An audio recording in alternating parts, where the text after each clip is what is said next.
Boker Tov, good morning. Today is Erev Shabbat, the 3rd of July, a legal holiday. And this week we'll be reading the double parsha of Chukat and Balak.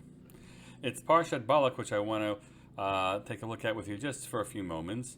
And specifically around one point the Pasuk makes, where the Torah says that God saw Ki Holechu, that Bil'am went, responding to the invitation to go curse the Jews, and God's very angry at him for doing so, Ki Holechu. And commentaries are struggling to understand why is it that God gets angry at him, because God said, "Im Mikro L'chav Anashim," if the people have come indeed to call you, then arise and go with them.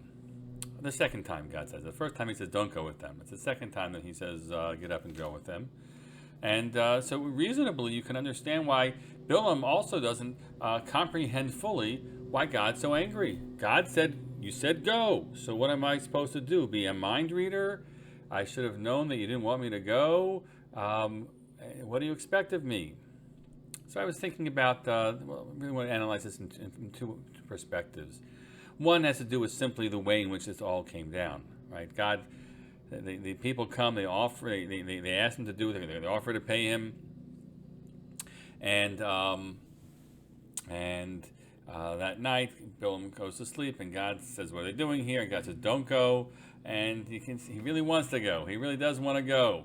And so he tells me he can't go, but he already implies if he gives me all the money, I can't do it. But it sounds like, how about raising the price? They show up again a second time, and God is doesn't understand why he didn't tell him to go, but it's clear that he wants to be able to go, and God finally says, "You can, hey, go," right?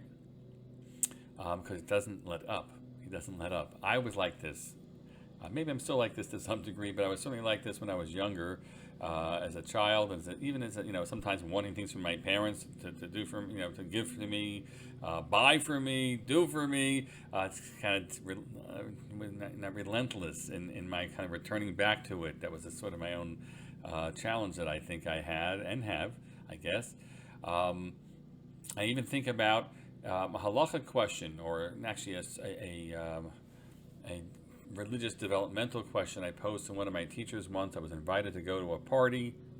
When I was in high school, yeshiva high school, and I was conflicted. I wasn't going to participate in some of the parts of the party, but I kind of wanted to go, and I actually turned to one of my rebbe and one of my teachers to ask what they thought, and they were resistant, and I kept on pressing them until finally he said to me, "Chaim, go, okay, just go, and you'll see you're not missing anything." That's really what he was saying.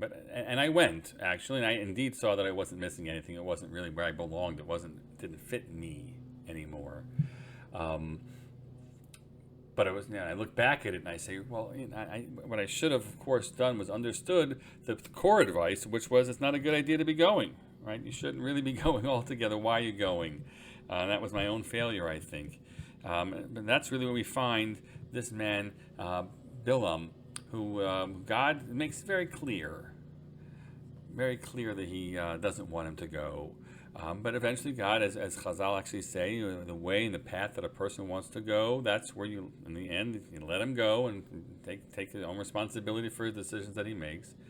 The words in the Ramban here actually, Meirov Chefzo, the intensity of his desire and want to do this is what was really driving him and enabled him or caused him to really miss the messages. So that, really the truth was God said yes, but he meant no. God said yes, but he meant no.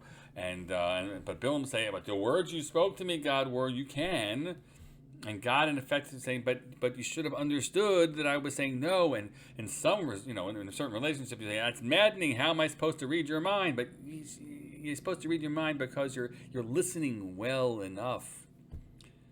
If you're listening well enough, if you're actually in a listening mode, you can hear what you're supposed to be hearing. If what's driving you, what's controlling you is oneself, not saying you. What's driving a person is rov chayfetz, just your real desire for what you want to have. So the conversation really isn't a conversation, and the request isn't really a request. You're just looking for the confirmation that you want. Until you get your confirmation, you don't hear the negation, and that's just how a lot of us function, or each of us function, at least in certain situations, depending on how important the thing is to us altogether. So let's think about the message of Parshat Balak and the lesson of Bil'am. That he was, what it means to stop, and ask yourself, am I really listening? Or am I really seeking real answers, or am I just looking for a confirmation of what my desires are, my wishes are, my wills are? Until we get to that point, then nothing's happening. But once we get there, then true engagement happens, whether it's with God, whether it's the people that are around us, our loved ones, our spouses, our children, and our parents. When we're able to allow ourselves to really listen, even to listen to what's behind the words that we hear, once we get there, then we'll be on the right side of things. Let's all have the capacity to be more self-aware and more aware of what others mean as well. Have a Shabbat Shalom.